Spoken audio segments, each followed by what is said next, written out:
Middle east अब सुलगने वाला है क्योंकि ईरान ने तय कर लिया है कि वो अपने कई शहरों से अब मिसाइलों की ताबड़तोड़ बरसात कर देगा। खमनेई ने ट्रंप को और नेतन्याहू को ललकारा है। सवाल यह है कि क्या बारूद के ढेर पर बैठा है मिडिल ईस्ट, और वो इसलिए क्योंकि ईरान ने अब लड़ाई लड़ने की ठान ली है। ईरान ने इजराइल को जवाब देने की ठान ली है। इजराइल को अब तबाह करने की ईरान की ओर से ठान ली गई है। और खमनेई ने ईरान के कई शहरों से ताबड़तोड़ मिसाइलें इजराइल पर बरसाने की कसम खा ली है। खमनेई ने ट्रंप को और ट्रंप के साथ साथ नेतन्याहू को भी ललकारा है। अभी कुछ दिन पहले आपने देखा था किस तरीके से ईरान में मिसाइल टेस्टिंग की गई। ईरान के कई शहरों से सोमवार को मिसाइल दागी गई, जिससे एक बार फिर मिडिल ईस्ट अशांत हो गया। सभी मिसाइलें ईरानी सेना की ड्रिल के दौरान फायर की गई हैं, जो एक प्रकार का शक्ति प्रदर्शन है। हालांकि मिसाइल ड्रिल की कोई ऑफिशियल पुष्टि नहीं हुई है, अभी तक इस बात को लेकर कोई कॉन्फर्मेशन नहीं हुई है कि ये क्या मिसाइल की टेस्टिंग ही थी, मिसाइल की ड्रिल ही थी, या फिर कुछ और था। हालांकि इजराइल डरा हुआ है। इजराइल इस बात को लेकर डरा हुआ है कि कहीं ऐसा ना हो कि मिसाइलों की बिल्कुल उसी तरीके से बरसात कर दी जाए जैसा कि ईरान और इजराइल के बीच में जब युद्ध चला था तो बरसात की गई थी। ईरान ने एक बार फिर इजराइल और अमेरिका का पारा हाई कर दिया है।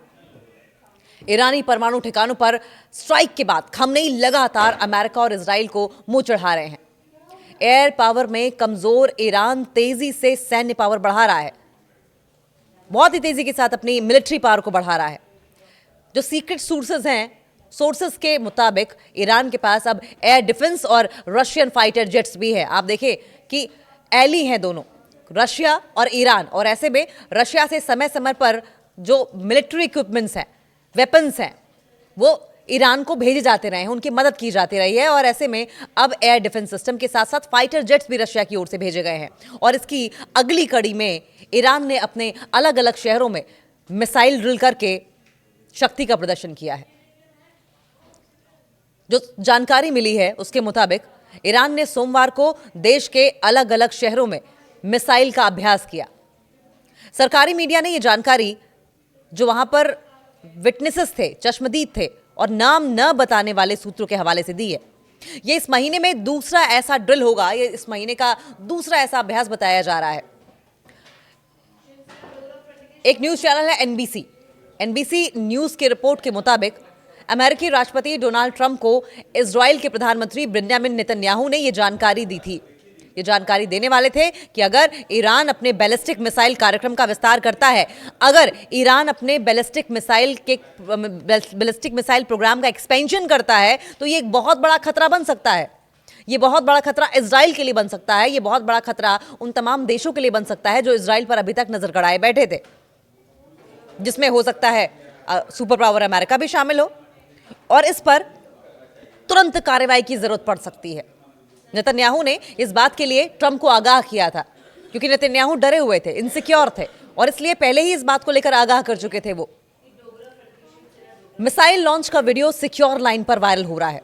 देखिए, जिस तरीके से इस बात को लेकर कयास लगाए जा रहे हैं कि मिसाइल ड्रिल की गई है ईरान में, और इसके मद्देनजर ये बातें क्यों उठी हैं, इसके मद्देनजर आपको बताएं कि अब जहां एक तरफ इजराइल अलर्ट है, जाकर अमेरिका की गोद में बैठ गया है, वहीं अब मिसाइल लॉन्च का एक वीडियो भी है जो सिक्योर लाइन पर वायरल हो रहा है, जिसको लेकर इस बात के कयास लगाए जा रहे हैं कि मिलिट्री ड्रिल की गई है, इसके साथ साथ मिसाइल टेस्टिंग की गई है, मिसाइलों की ड्रिल की गई है। वेस्टर्न कंट्रीज का मानना यह है कि ईरान का बैलिस्टिक मिसाइल भंडार जो है, ईरान का जितनी भी मिसाइल हैं, जितनी भी बैलिस्टिक मिसाइल्स का भंडारण आप कह लीजिए, उनके पास जितना भी अभी तक है, न सिर्फ मिडिल ईस्ट की स्टेबिलिटी के लिए पारंपरिक तरीके से कन्वेंशनली एक मिलिट्री थ्रेट है, एक सैन्य खतरा है, बल्कि अगर तेहरान भविष्य में परमाणु हथियार विकसित करता है तो ये मिसाइलें उन्हें ले जाने का जरिया भी बन सकती हैं। और यही वजह है कि यूरेनियम की एनरिचमेंट के समय इजराइल लगातार ईरान पर दबाव बनाता रहा। न सिर्फ इजराइल ने दबाव बनाया, बल्कि अमेरिका के जरिए दबाव बनाता रहा, लेकिन ईरान बार बार कहता रहा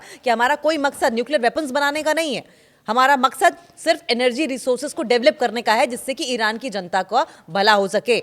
हमें सिर्फ अपना हक चाहिए, जो बाकी देशों का हक है।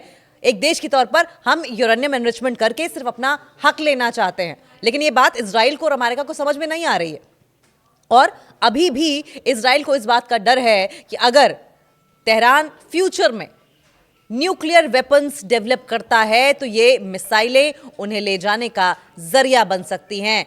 और खतरा किसको होगा?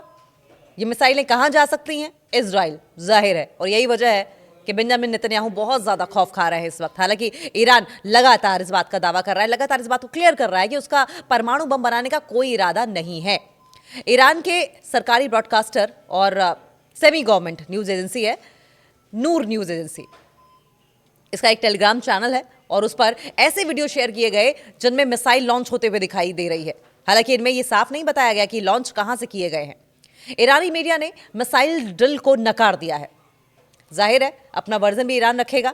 मीडिया रिपोर्ट्स के मुताबिक ये लॉन्च तेहरान, इस्फहान और मशहद शहरों से किए गए थे। हालांकि रॉयटर्स ने इन वीडियोस की स्वतंत्र रूप से पुष्टि नहीं की है। एम्बिग्विटी है अभी भी इन वीडियोस को लेकर। बाद में ईरान की सरकारी मीडिया ने जानकारी रखने वाले सूत्रों के हवाले से दावा किया कि कोई मिसाइल परीक्षण नहीं हुआ है और जो तस्वीरें और वीडियो सामने आए हैं वे दरअसल ऊंचाई पर उड़ रहे विमानों के हैं, जो ऊंचाई पर काफी प्लेन्स उड़ रहे थे उनके हैं। लेकिन ये जो कॉन्ट्राडिक्टरी स्टेटमेंट्स आई हैं इन पर अभी तक कोई क्लियर स्टैंड सामने नहीं आया है, कोई साफ स्पष्टीकरण सामने नहीं आया है और इसलिए अभी भी सस्पेंस बरकरार है। इस्लामिक रेवोल्यूशनरी गार्ड्स ने अभ्यास किया था।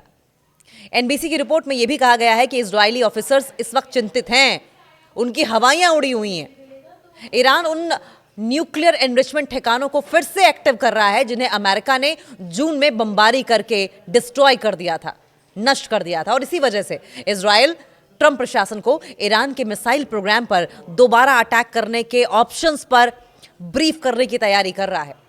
यानी कि जो जंग बीच में इतने दिनों चलकर बंद हो गई थी, क्या वो इजराइल और ईरान की जंग फिर से भड़क उठेगी? इससे पहले इसी महीने में ईरान के इस्लामिक रेवोल्यूशनरी गार्ड्स कॉर्प्स यानी कि IRGC की नौसेना ने 2 दिन का सैन्य अभ्यास किया था और इस अभ्यास का मकसद विदेशी खतरों से निपटना था, जिसमें खाड़ी क्षेत्र में नकली टारगेट्स पर बैलिस्टिक और क्रूज मिसाइलें दागी गई थी, यानी कि प्रैक्टिस की गई थी। सवाल अंत में वही खड़ा होता है आकर कि क्या ईरान और इजराइल के बीच में जल्द ही एक बार फिर से जंग भड़केगी और अब की बार क्या सिर्फ 13, 15, 17 या 20 दिन में खत्म हो जाएगी या व्यापक रूप लेगी?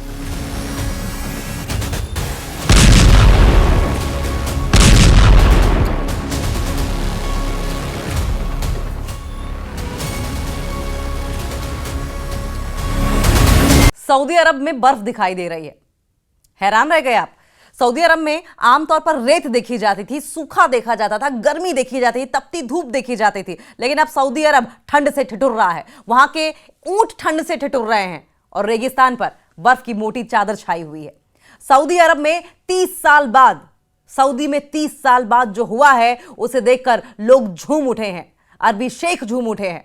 सऊदी अरब के रेगिस्तान में अजब गजब नजारा देखने को मिला। जहां भी भयंकर गर्मी और सूखा हुआ करता था वहां बर्फ गिर रही है। लोग हैरान हैं, हैरान भी हैं और एंजॉय भी कर रहे हैं। सऊदी अरब के तपते रेगिस्तान में कुदरत का करिश्मा दिखाई दिया है। तबुक प्रांत की पहाड़ियां और जेबल अल लौज बर्फ की सफेद चादर से ढक गए हैं। ठंडी हवाओं के चलते तापमान 0 से नीचे गिर गया है। मूसलाधार बारिश और बर्फबारी के कारण रियाद में स्कूल बंद करने पड़े। एक्सपर्ट्स इसे जलवायु परिवर्तन का बड़ा संकेत मान रहे हैं। रेत के धोरों के बीच में बर्फ का यह नजारा दुनिया भर में चर्चा का विषय बना हुआ है। अपने आप में अजूबा सा हो गया ये।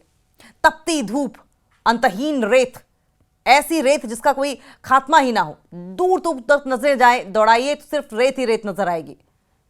और ऐसी रेतीली जगह वाला सऊदी अरब कुदरत के एक ऐसे करिश्मे का गवाह बना है जिसकी कल्पना शायद किसी ने की भी नहीं होगी, किसी ने नहीं की होगी। रेगिस्तान की सुनहरी रेत पर जब सफेद बर्फ की चादर बिछी तो दुनिया दंग रह गई। ये कोई चमत्कार नहीं बल्कि बदलती जलवायु का एक खौफनाक अलार्म है। ये खुश होने वाली बात नहीं है। जिस तरीके से एनवायरमेंटल चेंजेस हो रहे हैं, जलवायु परिवर्तन हो रहा है, ये अलार्मिंग है, ये खुश करने वाला नहीं है।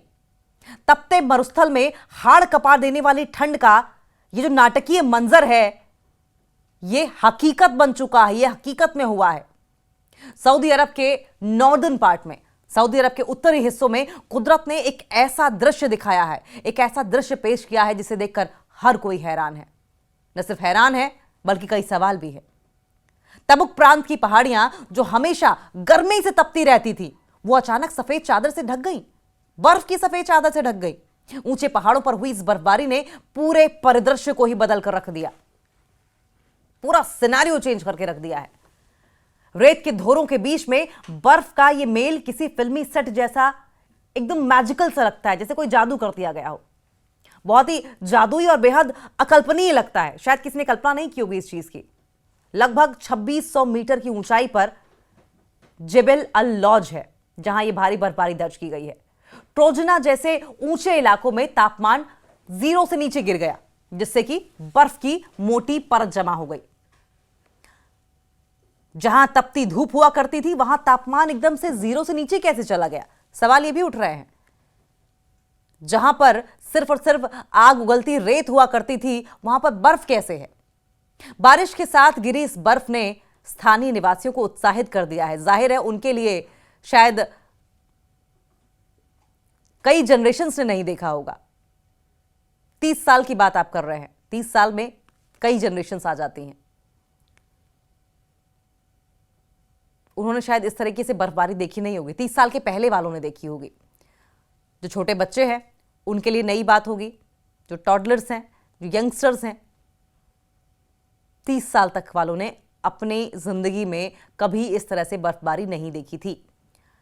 और राष्ट्रीय मौसम विज्ञान की अगर बात करें, एनसीएम की बात करें, तो इस असामान्य ठंड के पीछे एक बहुत ही शक्तिशाली कोल्ड एयर मास है। कोल्ड एयर मास का मतलब ठंडी हवा का द्रव्यमान। ये ठंडी हवा नॉर्दर्न और मिडिल जो रीजन्स हैं, उत्तरी और मध्य क्षेत्र, इन रीजन्स में तेजी से एंटर हुई, बारिश वाले बादलों से टकराई और इस टकराव के कारण रेगिस्तान का तापमान अचानक गिर गया। बारिश की बूंदें जमीन पर गिरने से पहले ही बर्फ के गोलों में तब्दील हो गई। सऊदी अरब में सिर्फ बर्फबारी ही नहीं बल्कि मूसलाधार बारिश ने भी जनजीवन प्रभावित किया है। सऊदी अरब में मूसलाधार बारिश किसी ने कल्पना की होगी क्या? राजधानी रियाद, कासिम और पूर्वी क्षेत्रों में मीडियम से हेवी रेनफॉल रिकॉर्ड किया गया। अल उला और शकरा जैसे इलाकों में पानी का बहाव इतना तेज था कि एडमिनिस्ट्रेशन को बाढ़ की चेतावनी जारी करनी पड़ी, वो भी रेगिस्तान में। रेगिस्तानी देश में इतनी व्यापक बारिश, इतनी भारी बर्फबारी, इतनी जो वाइड रेंज में, इतनी हैवी रेंज में बारिश हुई है, ये जलवायु परिवर्तन के खतरनाक संकेतों की ओर इशारा करता है। क्लाइमेट चेंज के खतरनाक संकेतों की ओर इशारा करता है। सऊदी अरब की बर्फ से ढकी पहाड़ियों के वीडियो और जो तस्वीरें हैं इंटरनेट पर जंगल की आग की तरह फैल गए हैं। अल मजमाह और अल घाट जैसे इलाकों में इस दुर्लभ नजारे को देखने के लिए लोगों की भारी भीड़ उमड़ पड़ी। लोग ऊंटों के बर्फ के बीच चलते दिखाई दे रहे थे। लोग हैरान थे। सोशल मीडिया पर इसे सऊदी विंटर वंडरलैंड कहा जा रहा है। इसका नाम भी रख दिया गया है सऊदी विंटर वंडरलैंड, जो वैश्विक चर्चा का विषय बना हुआ है। खराब मौसम, कड़ाके की ठंड को देखते हुए सऊदी अधिकारियों ने सुरक्षा के कड़े इंतजाम कर दिए हैं। राजधानी रियाद सहित कई प्रभावित शहरों में स्कूलों को ऑनलाइन लर्निंग पर शिफ्ट कर दिया गया। ऑनलाइन लर्निंग पर, घर से पढ़ाई किया जाएगा। लोगों को घाटियों और साथ साथ जहां भी बाढ़ आने की संभावना है, बाढ़ संभावित क्षेत्रों से दूर रहने की सख्त हिदायत दी गई है। सड़कों पर फिसलन के कारण ड्राइवर्स को बेहद सावधानी से वाहन चलाने के निर्देश दिए गए हैं। एक्सपर्ट्स का यह मानना है कि रेगिस्तान में बर्फबारी वर्ल्ड क्लाइमेट चेंज का ही रिजल्ट है। साउथ एशिया में भीषण गर्मी के साथ साथ मिडिल ईस्ट में अचानक आई बाढ़ जैसी घटनाएं, फिर से सुनिए ये जो चेंजेस हो रहे हैं। साउथ एशिया में जब भीषण गर्मी पड़ने लगे, मिडिल ईस्ट में जब अचानक बाढ़ आई थी, इस तरह की जो घटनाएं हैं वो मौसम का चक्र पूरी तरीके से ये बताती हैं कि बिगड़ चुका है। सऊदी अरब में बार बार हो रही ये बर्फबारी चेतावनी है, ये वार्निंग है कि अब कोई भी क्षेत्र, कोई भी इलाका, कोई भी रीजन कुदरत के इस अनडेफिनेट, अनिश्चित बदलाव से सुरक्षित नहीं बचा है।